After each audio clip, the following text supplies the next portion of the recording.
CHSL और MTS के लिए। यहां पर आप उन सभी महत्वपूर्ण क्वेश्चंस को करेंगे जो आपके एग्जाम के पॉइंट ऑफ व्यू से जरूरी है। जो आपके एग्जाम्स में क्वेश्चंस आते हैं उन सभी क्वेश्चंस को जो है आप यहां पर करने वाले हैं। एक बार आप सभी जो है क्लास को शेयर और लाइक कर दीजिएगा, पेन पेपर लेकर बैठिएगा, जो कुछ भी नया आपको क्लास में मिले उसे लिख लीजिएगा, जिससे कि रिवीजन में आपको आसानी है ना। चलिए, यह आपके सामने पहला प्रश्न, पुष्कर झील राजस्थान के किस जिले में है? जयपुर, अजमेर, बीकानेर और Alwar. In which district of Rajasthan is Pushkar lake located. अगर किसी राजस्थान के स्टेट के एग्जाम की अगर आप तैयारी कर रहे हैं तो ये क्वेश्चन उसके लिए भी जरूरी है। ये आपका MTS 22 में पूछा है, ये आपके स्टेट के लिए भी जरूरी है अगर राजस्थान की तैयारी आप कर रहे हैं तो। दूसरी बात जो आपको यहां याद रखनी है वो ये याद रखिएगा कि जो राजस्थान है, राजस्थान में एक खारे पानी की झील है। खारे पानी की कौन सी झील है जो राजस्थान में है, ये आपको बताना है। खारे पानी की कौन सी झील है जो राजस्थान में है, बताओ। सुमित, इंद्रजीत, ध्रुव, मीना, नरगिस, अजमेर, अच्छा अजमेर तो आंसर दे रहे हो, प्रदीप, सोनू, केशव, बहुत अच्छे, बेगम, महक, लाखन। ठीक, क्या हो जाएगा? तो याद रखिएगा जो पुष्कर झील है ये आपकी अजमेर में है, इसी मीठे पानी की झील है। एक बात और याद रखना, जो पुष्कर झील है ये मीठे पानी की झील है। इसी के साथ एक झील और जो आपको याद रखनी है वो है सिलीसेर झील, ये भी मीठे पानी की है और किस जगह पर है? तो याद रखिएगा अलवर में है। कहां पर है? ये है अलवर में, ये याद रखिएगा। ठीक है, एक है आनंद सागर झील। कौन सी?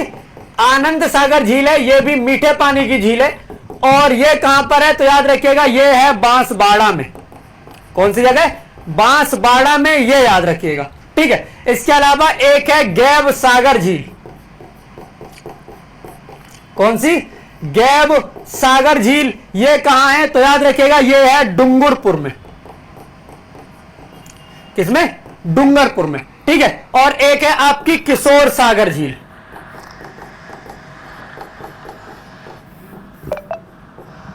कौन सी? किशोर सागर झील, और ये कहां पर है? ये है कोटा में।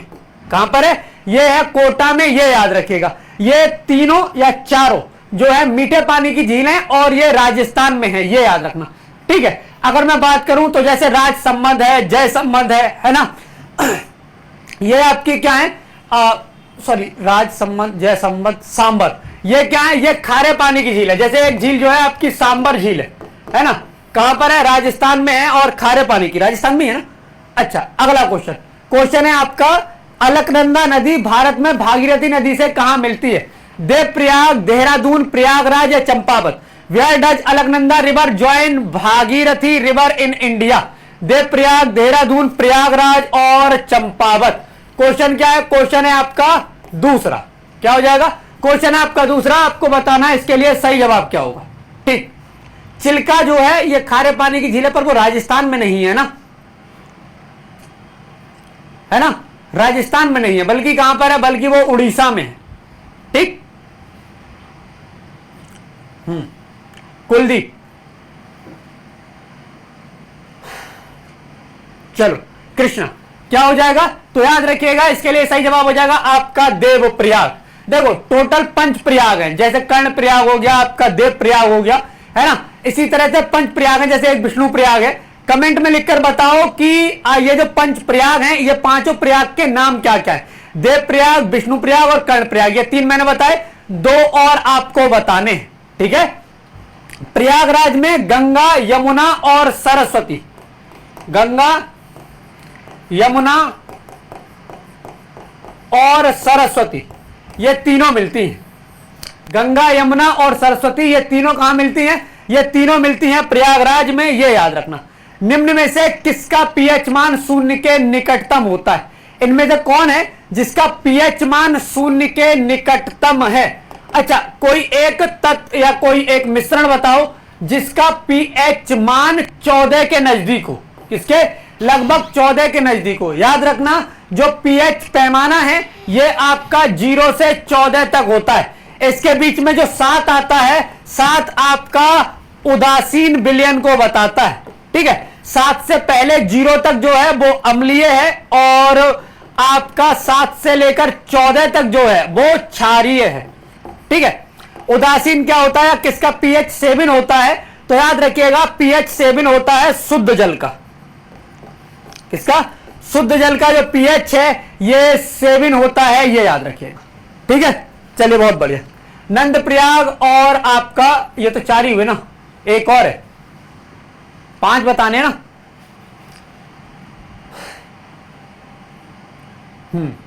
देखो 0 के नजदीक इनमें से pH मान किसका है, तो याद रखिएगा 0 के नजदीक pH मान है सांद्रित हाइड्रोक्लोरिक अम्ल, यानी कि कंसंट्रेटेड HCl। इसका जो pH है वो लगभग 0 के बराबर है।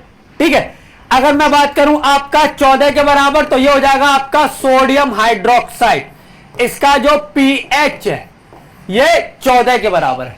NaOH का जो pH है ये 14 के बराबर है, ये याद रखना। निम्नलिखित में से कौन सी मार्शल आर्ट पंजाब और पश्चिम बंगाल राज्य में प्रचलित है?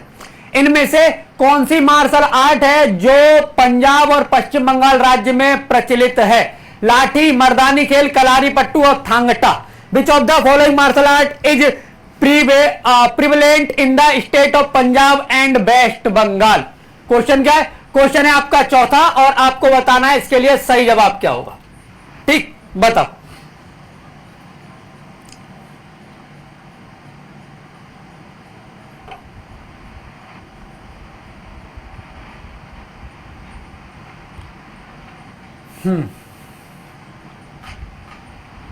ठीक, क्या हो जाएगा?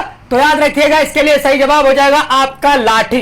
ये मार्शल आर्ट पंजाब और पश्चिम बंगाल दोनों में है, ये याद रखना।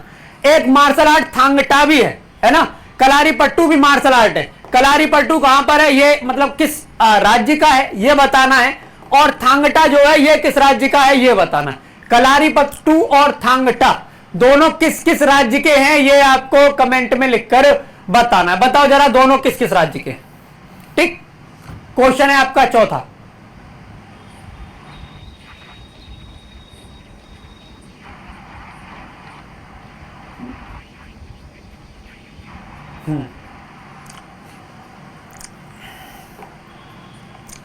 अगला, निम्नलिखित में से किस जानवर को भारत के राष्ट्रीय प्रतीक में जगह नहीं मिली है? देखो भारत का जो राष्ट्रीय प्रतीक है वो अशोक का सारनाथ स्तंभ है, उससे लिया गया है। अशोक का जो सारनाथ स्तंभ है जिस पर 4 शेर है, उससे हमने राष्ट्रीय प्रतीक को लिया है। वहां अगर नीचे देखोगे तो नीचे जो है आपका एक चक्र है जिसमें 24 आरे हैं, ये हमने लिया है। उसके अलावा यहां पर 4 जानवर हैं, तो इन 4 जानवरों में कौन सा इनमें से एक नहीं है ये पूछ रहा है। घोड़ा, ऊंट, सिंह और बैल। विच of the following animal does not find a place in the national envelope of India? इनमें से कौन सा नेशनल एनवलप जो है इंडिया उसमें नहीं है ये पूछ रहा है। ठीक है, बताओ जरा कौन सा एक उसमें शामिल नहीं है, बताओ। देखो यहां 4 जो चक्र है, चक्र के 2 इधर है और 2 इधर है। 4 पशु अशोक ने अपने स्तंभ में बनवाए थे और उसी को हमने अपने राष्ट्रीय चिन्ह के रूप में ले लिया। तो उन 4 में से कौन सा एक नहीं है ये पूछ रहा है। देखो घोड़ा उसमें है, सिंह उसमें है, बुल यानी कि बैल उसमें है, साथ में याद रखना हाथी उसमें है। कौन सा? जो हाथी है ये भी उसी में है, लेकिन ऊंट नहीं है। लेकिन जो ऊंट है ये उसका भाग नहीं है, ये याद रखना। अमित, रजत, बहुत अच्छे। पंकज, पुष्पेंद्र, निम्नलिखित में से कौन मोहिनी अट्टम नृत्य से संबंधित है? इनमें से कौन सा मोहिनी अट्टम नृत्य से संबंधित है यह पूछ रहा है। यामिनी कृष्णमूर्ति, जय प्रभा मेनन, प्रेरणा श्रीमाली और बैजंती कास। Which of the following is related to Mohini Attam dance? इनमें से कौन एक है जो मोहिनी अट्टम से संबंधित है ये आपको बताना है। ठीक, थांगटा मणिपुर का है और कलारी पट्टू आपका तमिलनाडु का है। ठीक है, कलारी पट्टू कहां का है? कलारी पट्टू तमिलनाडु का है। ठीक, बहुत अच्छे। ललित, मनीष, अर्जुन, शीतल, ठीक, अभी, प्रेम, ठीक है। है ना। क्वेश्चन है आपका सिक्स, मोहिनीअट्टम नृत्य से कौन संबंधित है? तो याद रखिएगा ये हो जाएगा आपका जयप्रभा मेनन। ठीक है। यामिनी कृष्णमूर्ति जो है ये भरतनाट्यम और कुचिपुड़ी, भरतनाट्यम और कुचिपुड़ी इससे संबंधित है, ये याद रखिएगा। अगर मैं प्रेरणा श्री माली की बात करूं तो ये कथक से संबंधित है। ठीक है। और बैजंती कांस की अगर मैं बात करूं तो ये कुचिपुड़ी से संबंधित हैं।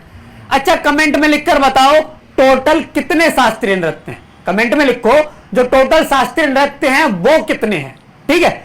और कौन सा शास्त्रीय नृत्य किस राज्य का है? जैसे कुचिपुड़ी किस राज्य का है? यह शास्त्रीय नृत्य है। कथक किस राज्य का है? शास्त्रीय नृत्य है। भरतनाट्यम किस राज्य का है? शास्त्रीय नृत्य। और कुचिपुड़ी किस राज्य का है?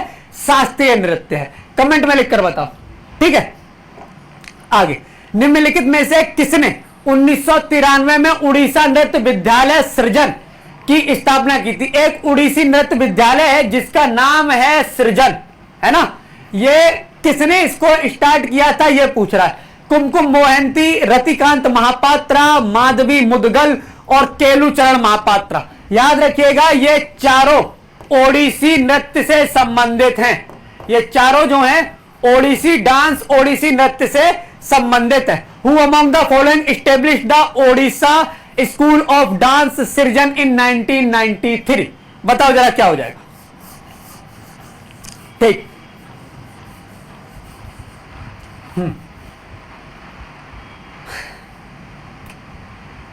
इसके लिए सही जवाब हो जाएगा केलुचरण महापात्रा। क्या हो जाएगा? केलुचरण महापात्रा। ये याद रखिएगा, ये इन्होंने अपनी पत्नी और बेटे के साथ जो है इसे स्टार्ट किया था। ठीक। कौन सा ओडिसी नृत्य स्कूल है, विश्वविद्यालय है, नाम है उसका सृजन। नाम क्या है? नाम है उसका सृजन, ये याद रखना। ठीक है। आरा बिहार, बहुत अच्छे। ये और एक बच्चे ने लिखा है बेगम नाम है इनका। ठीक। और सही है। ठीक। चलो आगे देखते हैं। आप पंडित स्वप्न चौधरी फ्रिंडावलैंस यंत्र से जुड़े, इनमें से कौन सा एक यंत्र है जिससे पंडित स्वप्न चौधरी जुड़े हुए हैं? बीड़ा, हारमोनियम, तबला और बांसुरी। पंडित स्वप्न चौधरी इज एसोसिएटेड विद फ्रिंडावलैंस यंत्र या जो भी वाद्य यंत्र है जो बजाते हैं उससे। बीड़ा, हारमोनियम, तबला, बांसुरी। बताओ जरा किससे जुड़े हुए हैं ये? ठीक। सुमित चौधरी, बहुत अच्छे। रूबी, धीरज, नीतीश,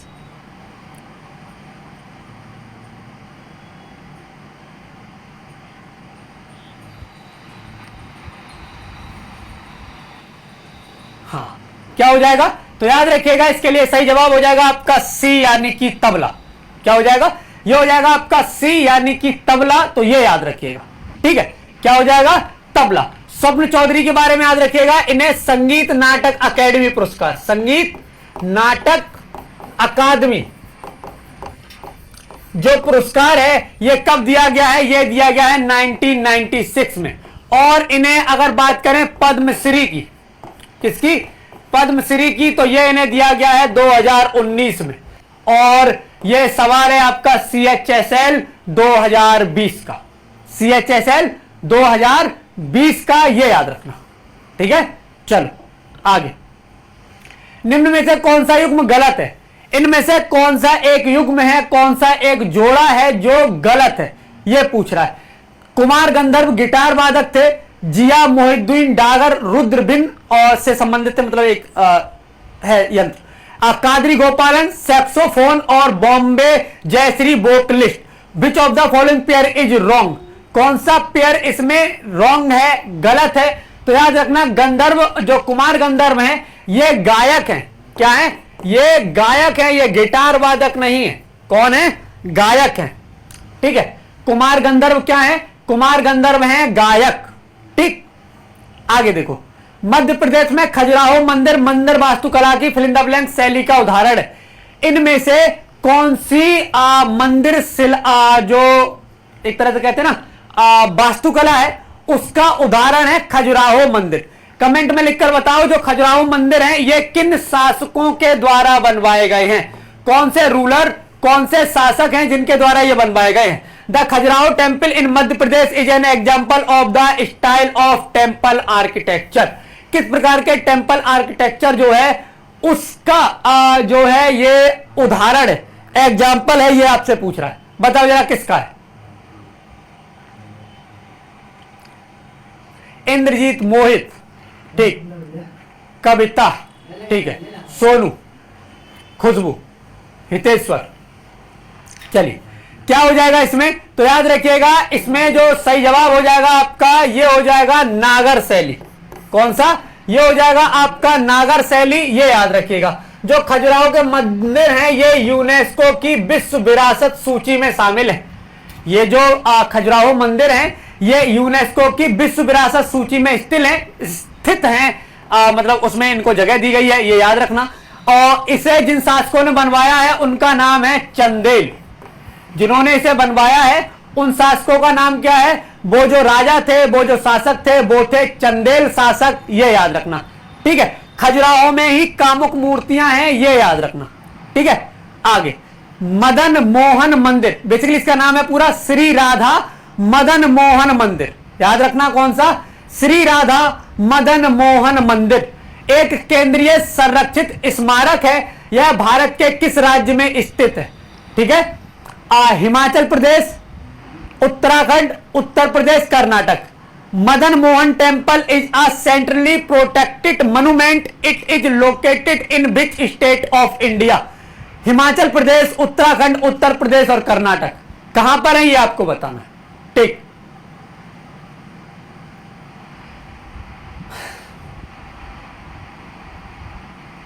ठीक है,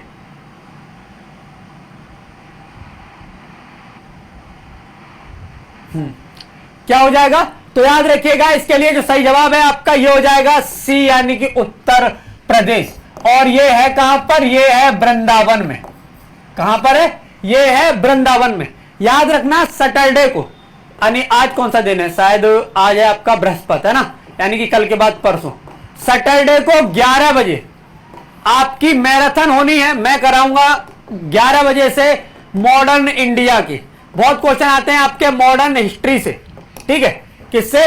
मॉडर्न हिस्ट्री से क्वेश्चन बहुत आते हैं और उन क्वेश्चंस को मैं कराऊंगा 11 बजे सैटरडे को सुबह। मैराथन है आपकी, तो ये याद रखना। ठीक है, प्रथम लोकसभा का गठन कब हुआ था? 1950, 1948, 1952, 1951। When was the first Lok Sabha form? पहली लोकसभा जो है ये कब गठित हुई है ये आपको बताना। ठीक,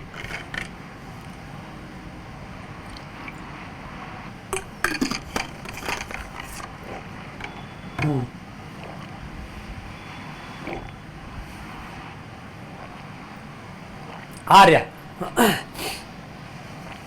क्या हो जाएगा? प्रथम लोकसभा कब गठित की गई थी? प्रथम लोकसभा के स्पीकर कौन थे और डिप्टी स्पीकर कौन थे? पहली जो लोकसभा थी इसके स्पीकर कौन थे और इसके डिप्टी स्पीकर कौन थे, दोनों आपको बताना है। इसका गठन कब हुआ था? 1950 में, 48 में, 52 में, 51 में। When was the first Lok Sabha formed? जो पहली लोकसभा है ये कब गठित हुई है ये पूछ रहा है। बताओ जरा कब हुई है। ठीक,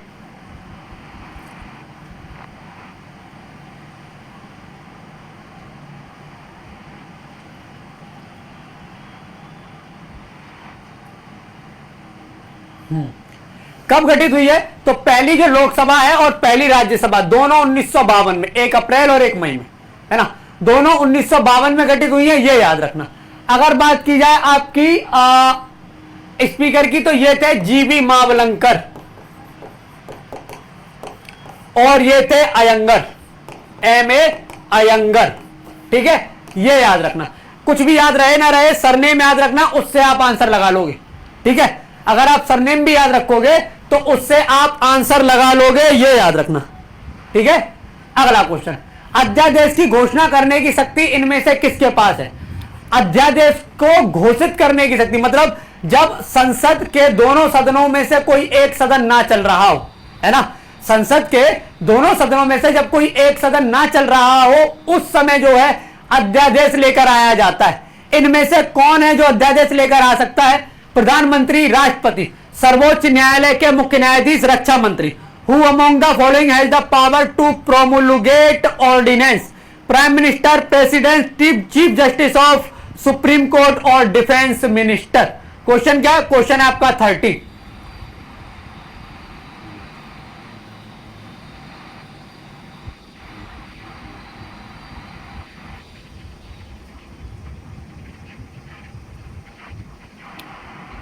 ठीक, क्या हो जाएगा? तो याद रखिएगा, इसके लिए जो सही जवाब हो जाएगा ये हो जाएगा आपका बी, यानी कि राष्ट्रपति। क्या हो जाएगा? ये हो जाएगा आपका बी, यानी कि राष्ट्रपति। किस आर्टिकल के तहत? तो याद रखना आर्टिकल 123 के तहत। किसके? आर्टिकल 123 के तहत, ये याद रखना। ठीक है, चलो आगे। फिर इन द ब्लैंक। अच्छा एक बात और, यहां पर याद रखना, अच्छा राष्ट्रपति का जो पद है, राष्ट्रपति का जो पद है ये किस आर्टिकल में है? राष्ट्रपति का जो पद है ये किस आर्टिकल में, मतलब भारत का एक राष्ट्रपति होगा, ये किस आर्टिकल में बताया गया है? भारत का एक राष्ट्रपति होगा, ये किस आर्टिकल में कहा गया है, ये आपको बताना। बताओ जरा किसमें कहा गया है? फिर इन द ब्लैंक। शहर गंगा यमुना के संगम पर स्थित है, मतलब जहां गंगा और यमुना दोनों मिलती हैं वहां पर जो है इनमें से कौन सा एक शहर स्थित है, ये पूछ रहा है। ठीक है, Allahabad, Agra, Kanpur, Lucknow. The fill in the blank city is situated at the confluence of river Ganga and Yamuna. इन दोनों के संगम पर 52, बहुत अच्छे। इन दोनों के संगम पर इनमें से कौन सा एक स्थित है, यह बताना है। अच्छा, राष्ट्रपति पर महाभियोग किस आर्टिकल के तहत चलाया जाता है? जो राष्ट्रपति है उस पर महाभियोग किस आर्टिकल के तहत चलाते हैं, यह बताना है। हनी सिंह, ठीक, विशाल, हैरी, आकाश, सुमन, अनु, शेष, अर्जुन, पूजा, अंकिता। क्या हो जाएगा? तो याद रखिएगा, इसके लिए सही जवाब हो जाएगा आपका ए, यानी कि इलाहाबाद। देखो इलाहाबाद का किला ये अकबर ने बनवाया था इसी संगम पर, है ना, इसी के पास में अकबर ने जो है इलाहाबाद का किला बनवाया था, ये याद रखिएगा। कब बनवाया था इसने? 1583 में। कभी भी पूछे अकबर इलाहाबाद का किला किसने बनवाया है, तो इलाहाबाद का जो किला है यह बनवाया है अकबर ने 1583 में गंगा यमुना के संगम के पास। ठीक है, इतना याद रखना है ना। अगला क्वेश्चन है क्वेश्चन नंबर 15। संसदीय प्रणाली के तहत राष्ट्रीय स्तर पर सरकार कौन चलाता है? संसदीय प्रणाली के तहत, जो संसदीय प्रणाली है लोकसभा और राज्यसभा, इसके तहत राष्ट्रीय स्तर पर सरकार कौन चलाता है? राष्ट्रपति और मंत्रिपरिषद, प्रधानमंत्री और मंत्रिपरिषद, मंत्रिपरिषद और राष्ट्रपति। Who runs the government at the national level under the parliamentary system? राष्ट्रपति और मंत्रिपरिषद, प्रधानमंत्री और मंत्रिपरिषद, प्रधानमंत्री और राष्ट्रपति।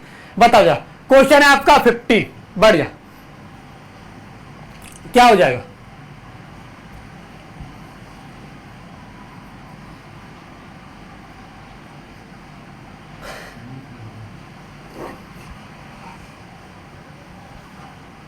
राष्ट्रीय स्तर पर सरकार चलाता कौन है, किसके नाम पर चलती है, यह नहीं पूछ रहा, बल्कि कौन चलाता है यह पूछ रहा है। देखो किसके नाम पर चलती है, वो है आपका प्रेसिडेंट, राष्ट्रपति के नाम पर चलती है। चलाता कौन है? चलाता है प्रधानमंत्री और मंत्रिपरिषद। चलाता कौन है? चलाता है प्रधानमंत्री और मंत्रिपरिषद, ये याद रखना, दोनों चलाते हैं, है ना। आगे अगला क्वेश्चन देखो, भारतीय संविधान के किस अनुच्छेद में कहा गया है कि सर्वोच्च न्यायालय का अभिलेख न्यायालय होगा? इन्होंने ये कहा, मतलब न्यायालय जो है वो अभिलेखागार के रूप में भी काम करेगा, ऐसा इनमें से कौन सा एक आर्टिकल कहता है? विच article of the Indian constitution states that the supreme court shall be the court of record? जो सुप्रीम कोर्ट है वो कोर्ट ऑफ रिकॉर्ड के तौर पर भी काम करेगा, ऐसा इनमें से कौन सा एक आर्टिकल कहता है, यह पूछ रहा है। ठीक है, 135, 126, 129 और 131। यहां पर एक आर्टिकल है आपका 131। याद रखिएगा, यह सुप्रीम कोर्ट का मूलाधिकार क्षेत्र के बारे में बताता है। मूलाधिकार क्षेत्र मतलब वो क्षेत्र जो सिर्फ और सिर्फ सुप्रीम कोर्ट के पास है। जैसे अगर राष्ट्रपति को कोई सलाह लेनी हो तो वो सुप्रीम कोर्ट से लेगा, ना कि हाई कोर्ट से। यह मूल अधिकार है, ठीक है, किसका? सुप्रीम कोर्ट का। दो राज्यों के बीच में विवाद हो गया है तो उसकी सुनवाई कोई हाई कोर्ट नहीं करेगा बल्कि सुप्रीम कोर्ट करेगा। दो राज्य और एक तरफ एक राज्य, इनके बीच में विवाद है तब भी यही करेगा। दो राज्य और सेंटर यानी कि केंद्र के बीच में कोई विवाद है तो उसको भी यही सुनेगा सुप्रीम कोर्ट। ये जो आज क्षेत्राधिकार है ये किसके पास है? ये सुप्रीम कोर्ट के पास है, ये याद रखना, ठीक है। इसके लिए जो सही जवाब हो जाएगा आपका ये हो जाएगा सी, अनुच्छेद 129। भारत के संविधान के किस अनुच्छेद के अनुसार राष्ट्रपति संसद के स्थगन पर अध्यादेश पारित कर सकता है? इनमें से कौन सा एक आर्टिकल है जिसमें अगर संसद स्थगित हो गई है, कहने का मतलब है कि दोनों में से कोई एक सदन कार्य नहीं कर रहा है ना, मतलब दोनों सदन या संसद जो है वो कार्य नहीं कर रही, दोनों सदनों में से कोई एक सदन कार्य में नहीं है, तब अध्यादेश लेकर आता है राष्ट्रपति। अगर कोई जरूरी चीज है ना, कोई कानून बनाना है, जरूरी है, तब ऐसे में राष्ट्रपति जो है अध्यादेश लेकर आता है। किस आर्टिकल के तहत लेकर आता है ये पूछ रहा है। 232, 312, 123 और 213। According to which article of the constitution of India the president can pass an ordinance on the adjournment of the parliament? Question क्या है? क्वेश्चन है आपका 17। बताओ जरा क्या हो जाएगा, किसके तहत? तो याद रखिएगा ये है आपका आर्टिकल 123। अगर आर्टिकल 213 की बात करें तो जो ऑर्डिनेंस है ये लेकर आता है गवर्नर। क्या करता है? जो गवर्नर है ये ऑर्डिनेंस लेकर आता है, ये याद रखिएगा।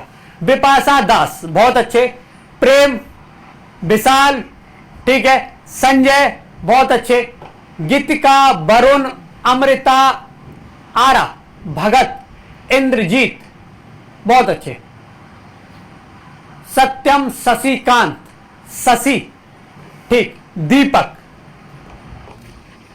भारत के संविधान के निम्नलिखित में से कौन सा अनुच्छेद समानता के अधिकार से संबंधित है? इनमें से कौन से अनुच्छेद हैं जो समानता के अधिकार से संबंधित है? Which of the following article of the constitution of India deals with the right to equality? 14 से 18, 25 से 28, 19 से 22 और 23 से 24। बताओ।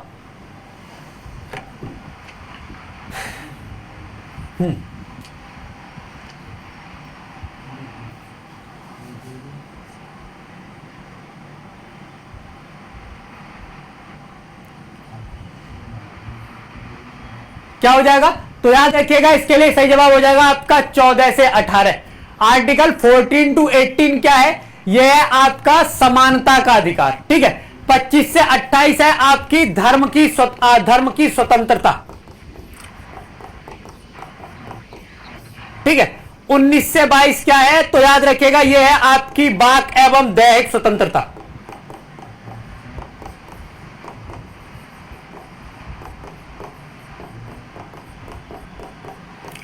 ठीक है। यह क्या है? यह है आपका शोषण के विरुद्ध अधिकार,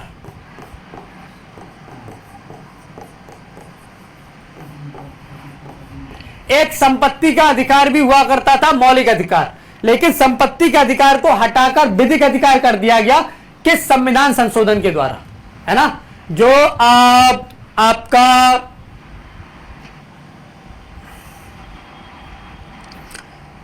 संपत्ति का अधिकार जो मौलिक अधिकार था उसे हटाकर विधिक अधिकार कर दिया गया, किस आर्टिकल के द्वारा, ये आपको बताना, ठीक है। बताओ आगे।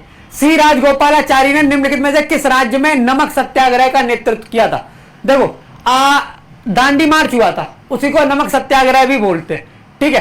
क्यों? क्योंकि नमक जो है एक एसेंशियल चीज है सभी के लिए, उस पर अंग्रेजों ने टैक्स लगा दिया था, ठीक है। बाकी उसे बनाने पर भी कानून वगैरह जो वो किए थे, लगा दिए थे मतलब उन्होंने। तो ऐसे में गांधी जी ने जो है उसके खिलाफ आंदोलन किया, है ना, और मार्च निकाला, दांडी मार्च, ठीक है। उसी समय नमक सत्याग्रह का जो नेतृत्व है यह दक्षिण में जो है सी राजगोपालाचारी द्वारा किया गया। कौन सी जगह थी वो जगह थी तमिलनाडु। कौन सी जगह थी? वो जगह थी तमिलनाडु। तमिलनाडु में नमक सत्याग्रह का जो नेतृत्व है वो सी राजगोपालाचारी द्वारा किया गया था। ये स्वतंत्र भारत के पहले गवर्नर जनरल थे। स्वतंत्र भारत के पहले भारतीय गवर्नर जनरल। पहले गवर्नर जनरल स्वतंत्र भारत के माउंटबेटन ही थे, है ना, लेकिन स्वतंत्र भारत के पहले भारतीय गवर्नर जनरल कौन थे? तो वो सी राजगोपालाचारी ही थे, ये याद रखना। ठीक है, याद रखिएगा, ये CR फॉर्मूला लेकर आए थे। कब लेकर आए थे? 1944 में लेकर आए थे। किस लिए? मुस्लिम लीग और कांग्रेस में समझौते के लिए। मुस्लिम लीग और कांग्रेस में समझौते के लिए लेकर आए थे, ये याद रखना। आगे, निम्नलिखित में से किसने महात्मा गांधी से भारत कोकिला उपनाम अर्जित किया? इनमें से कौन एक है जिन्होंने जो है महात्मा गांधी से कोकिला, यानी इनमें से किन्हें हम भारत की कोकिला कहते हैं, ये पूछ रहा है, बताओ। दांडी मार्च 72 लोग जो है शामिल हुए थे, मतलब 72 लोगों के साथ वो दांडी मार्च शुरू हुआ था। जुड़ तो उसमें बहुत से लोग गए थे, है ना। ठीक।